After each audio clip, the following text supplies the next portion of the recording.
Good morning, everybody. I was supposed to do this earlier this week and everything under the sun. Today, I want to talk about um, disappointing people and yourself.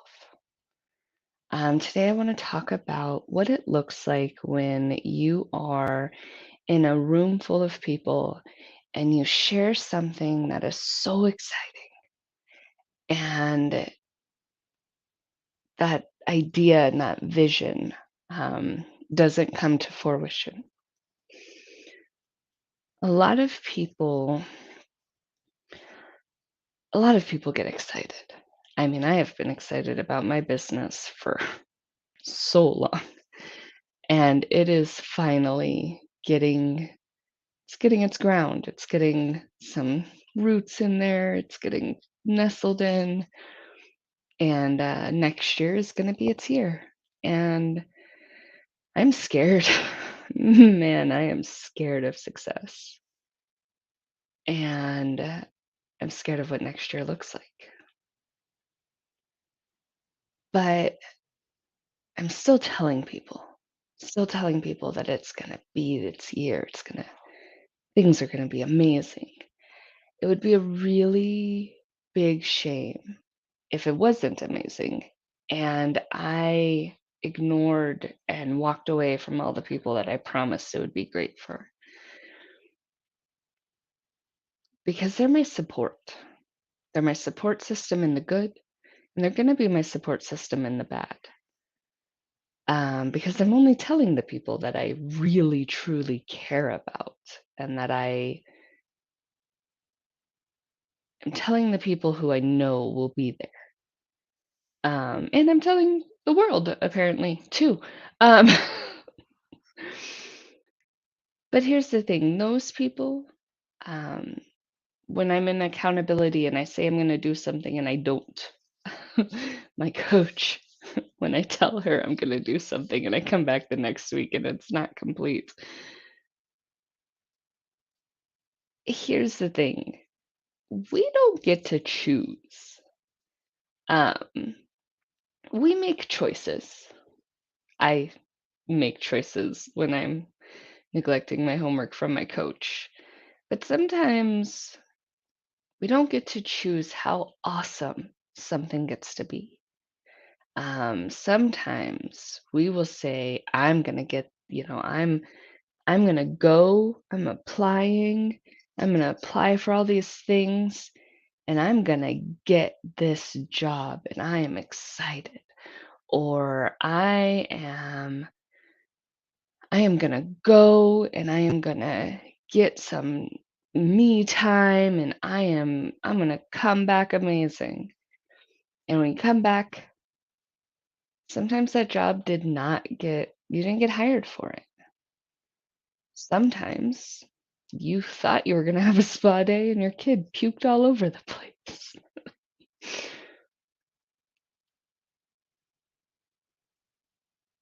When you understand your value, what you said was exciting and amazing and gonna be successful, that's not what those people were rooting for. The people around you are rooting for you. And if you don't get that job, trust me, it's not because it was you. Sarah and I did a live about that yesterday, a little bit about it, or the day before, I don't remember. But it's not because it was you. Sometimes somebody went in and they were a little bit more qualified. Sometimes somebody went in and their daddy owned the joint. And sometimes the people who work there didn't see your value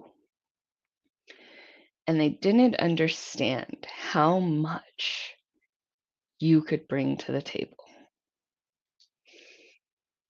And I really need you to understand that the people who are rooting for you to get that job or have that spa day, and they're waiting for, they're waiting the anticipation and waiting for you to come back and say, "I got it," or "I went on my spa day and it was phenomenal.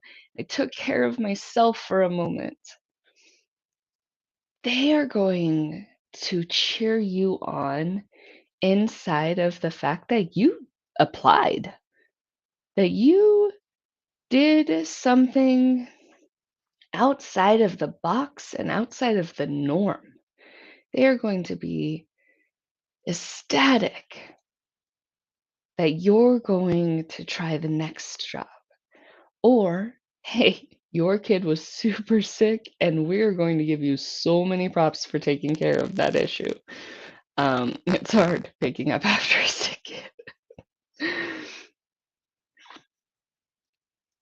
And there's always another day, but there's not another you.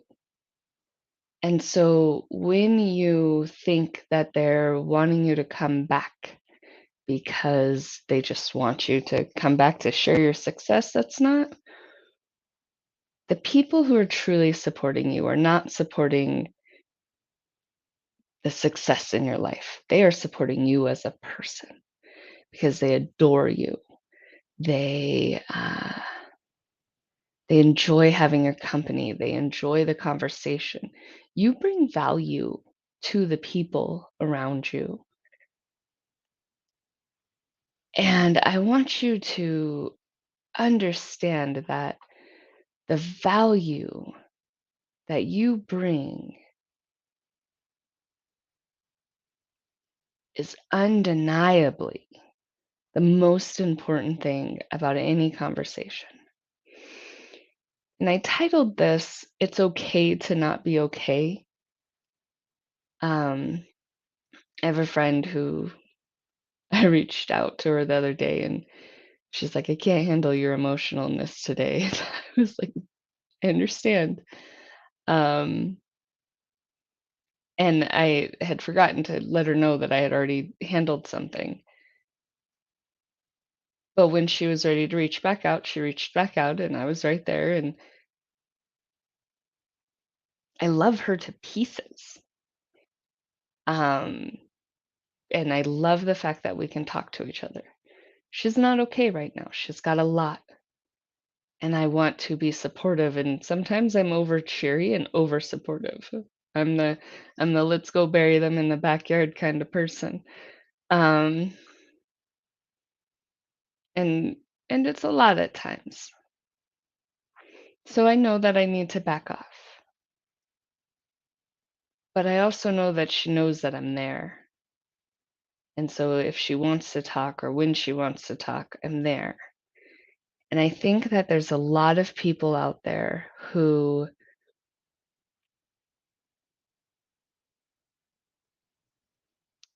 I think there's a lot of people out there that put so much weight on their success or on their celebrations or their achievements or their high moments. And they think that people only want to be there for the high moments. But people want to be there all the way.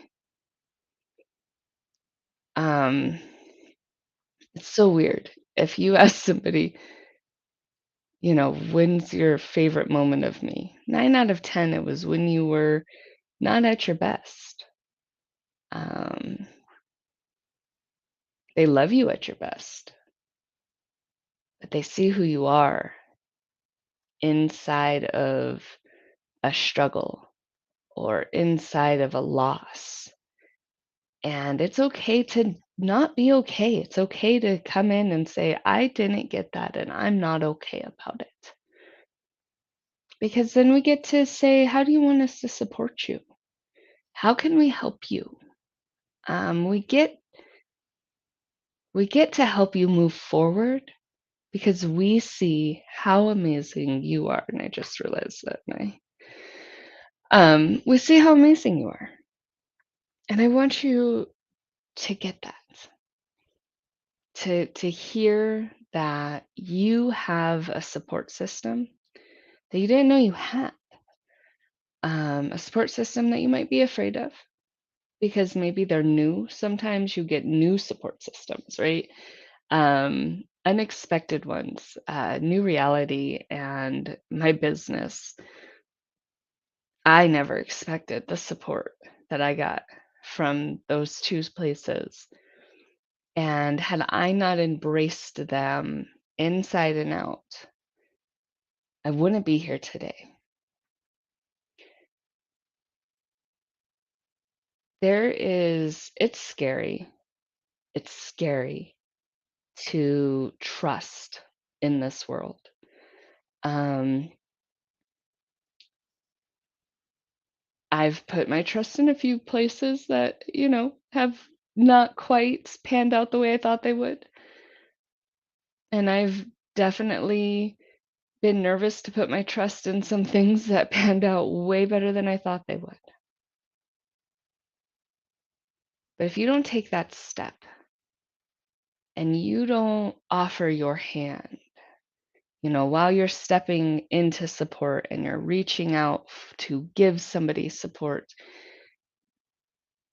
Davika talks about that skin hunger and refilling your cup. If you're always just giving support and you're not stepping into spaces that give you support, you're going to get crushed like a car. You're gonna get, when those little cars get crushed. I have Critical Role stuck in my head because I just watched one of those episodes and it was on season 2 and they went into a dungeon and there was some anti-gravity. So I just see people getting crushed right now, but you want to be a support to others and you want to be able to have support for yourself. So look around you. Who is adding value to you? Because I guarantee if there is a person or a group that adds value to you and puts a smile on your face, I bet you're doing it for them as well. I always talk about when somebody compliments you or they praise you, that's a reflection of how you make them feel. So when you have people who support you, they make them feel like you are worthy of that support. When they are excited for you, you have given them that excitement energy and they're ready to go. And they want you around. You are wanted. Look around you. Look at the little things. Uh, I used to work with one of my really good friends, and I used to be a gas station attendant in between jobs, and I loved every person that walked in there. The people I worked with were phenomenal as well. Um, but I looked forward to certain people coming in because they would tell me about their day and I would be able to celebrate with them and if it was a bad day, I'd be able to buy their coffee or do something. Um, so little people, little spaces, support support is amazing.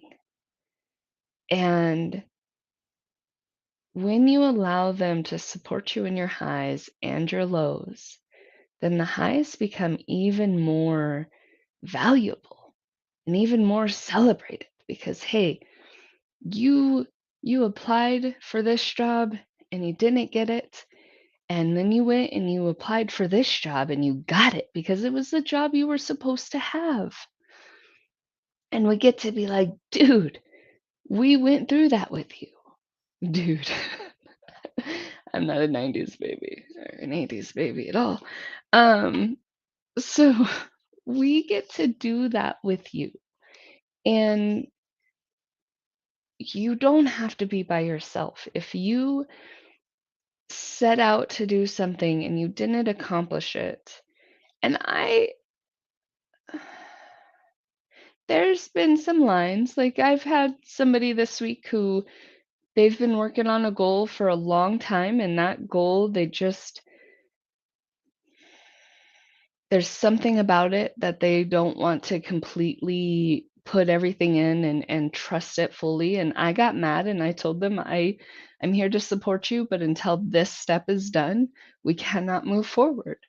So there are spaces, there's places for, "Hey, this is as far as my support can go."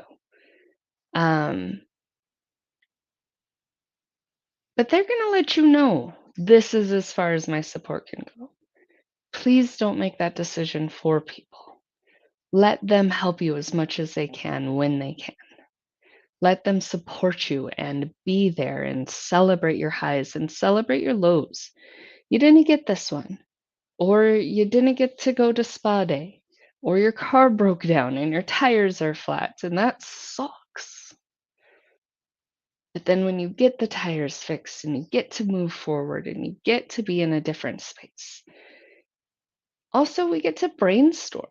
What are other options? What are other things that we can do? Let's figure this out.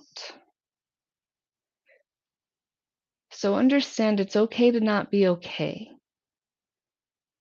but it's better to not be okay with other people sometimes. And sometimes you have to work through, what am I looking at and where am I going? Um, but it's okay to not be okay. And I appreciate all of you. I have to get to work. I will talk to you all later.